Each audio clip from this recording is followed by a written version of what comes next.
तो सर सबसे पहले तो शुरुआत आप ही से, और पूछना मैं यही चाहती हूं कि ये जो बिल पारित हुआ राज्यसभा से जिसमें 2:1 का रेशो है, 2 रिप्रेजेंटेटिव सरकार के और 1 विपक्ष का नेता, तो निष्पक्ष रह पाएगा ये फिर सिलेक्शन? निष्पक्ष रहना या ना रहना तो उन व्यक्तियों पर निर्भर करेगा जो उसमें रहेंगे। लेकिन यह है कि जो अभी तक की व्यवस्था थी उससे थोड़ा इम्प्रूवमेंट है। अभी तक सरकार ही अपॉइंट करती थी, सरकार ही सिलेक्ट करती थी, और कोई भी लीडर ऑफ अपोजिशन या बाहरी किसी व्यक्ति के कोई भी दखल उसमें नहीं था। और उस व्यवस्था में भी इलेक्शन कमीशन निष्पक्ष रहा।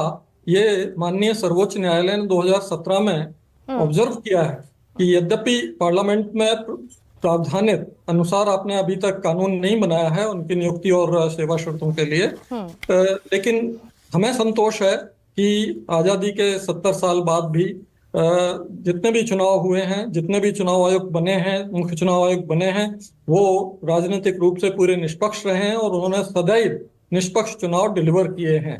तो संतोष की बात जो सुप्रीम कोर्ट ने कही थी उसको अगर देखा जाए तो ये थोड़ा इम्प्रूवमेंट है। गवर्नमेंट चुनने के बजाय एक कमेटी है जिसमें लीडर ऑफ अपोजिशन भी रहेंगे। लेकिन ओपी रावत सर, क्या ये 2:1 का जो रेशो है इस कमेटी का, ये इस कमेटी को ऑलरेडी इनबैलेंस्ड नहीं बना देता क्या?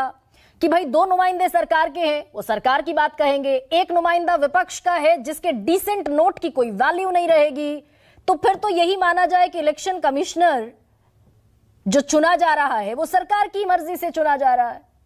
लेकिन जो डिसेंट होगा या डिसेंट नोट होगा वो आम पब्लिक को, जो कि सोवरेन है, हमारे डेमोक्रेसी का सबसे सर्वाधिकार वाला व्यक्ति जो है वो वोटर है, उसको तो पता लगेगा कि ये डिसेंट था जिसको सुना नहीं, ये वाजिब डिसेंट था या गैर वाजिब था, ये वो तय करेंगे। लेकिन सुप्रीम कोर्ट जो कहता है, सुप्रीम कोर्ट ने व्यवस्था दी भाई सीजेआई को शामिल कर लीजिए, और सुप्रीम कोर्ट ने यह भी कहा कि जैसे सीबीआई डायरेक्टर चुना जाता है वैसे ही चुना जाना चाहिए चुनाव आयोग भी।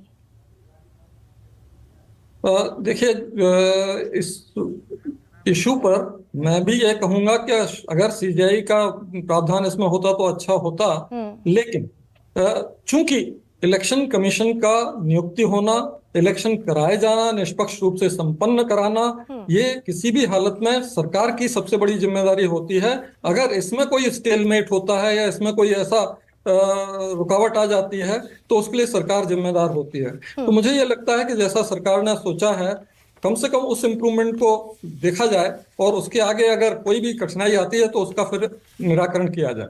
लेकिन सर, सुप्रीम कोर्ट ने ही कहा, अभी दिसंबर 2022 की ये सुप्रीम कोर्ट की ऑब्जर्वेशन है कि एक सरकारी अधिकारी को वीआरएस दिलवा दिया जाता है, जिस दिन वीआरएस दिलवाया उसके अगले दिन उन्हें चुनाव आयुक्त बनवा दिया, और फिर सुप्रीम कोर्ट का ऑब्जर्वेशन ये है कि भाई जिस दिन सुनवाई शुरू हुई उसी दिन फाइल आगे बढ़ गई, उस दिन क्लियरेंस मिल गया, उसी दिन आवेदन आ गया, उसी दिन नियुक्ति भी हो गई, फाइल 24 घंटे भी नहीं घूमी, तो बिजली की रफ्तार से इसे क्लियर क्यों किया गया?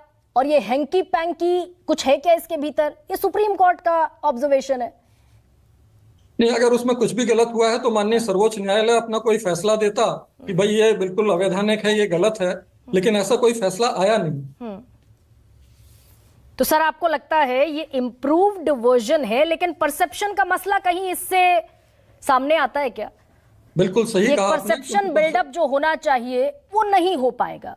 परसेप्शन इससे भी आता है क्योंकि इसमें जो उनकी सेवा शर्तें हैं उसके लिए भी एक प्रावधान कर दिया गया है कि ये राष्ट्रपति जो है नियम बनाकर अलग से करेंगे। तो उससे भी थोड़ा परसेप्शन ये आता है कि कहीं ना कहीं ये तलवार लटकती रहेगी कि अगर कुछ मन माफिक नहीं हुआ तो कभी भी ये सेवा शर्तें नियम बदलकर बदली जा सकती हैं। कानून में नहीं ली हैं, कानून में सिर्फ ये प्रावधान दिया है कि राष्ट्रपति इसको बनाएंगे, मतलब गवर्नमेंट बनाएगी।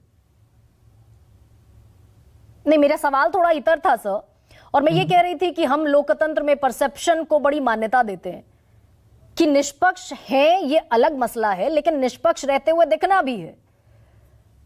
तो जो कमेटी ऑलरेडी इम्बैलेंस्ड है, क्या उससे डेमोक्रेसी में वो परसेप्शन बिल्डअप होगा कि ये कमेटी निष्पक्ष चुनाव करेगी चुनाव आयुक्त का?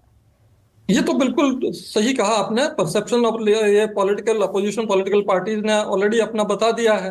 अब उसको सही साबित न करके उसे गलत साबित करना इस कमेटी का काम होगा, इस ठीक है। कानून के अंतर्गत सिलेक्शन प्रोसेस का काम होगा, और उसमें उन्हें दिखाना चाहिए आम जनता को, जो हमारा सोवरेन वोटर है, कि ये निष्पक्ष हो रहा है। ठीक है।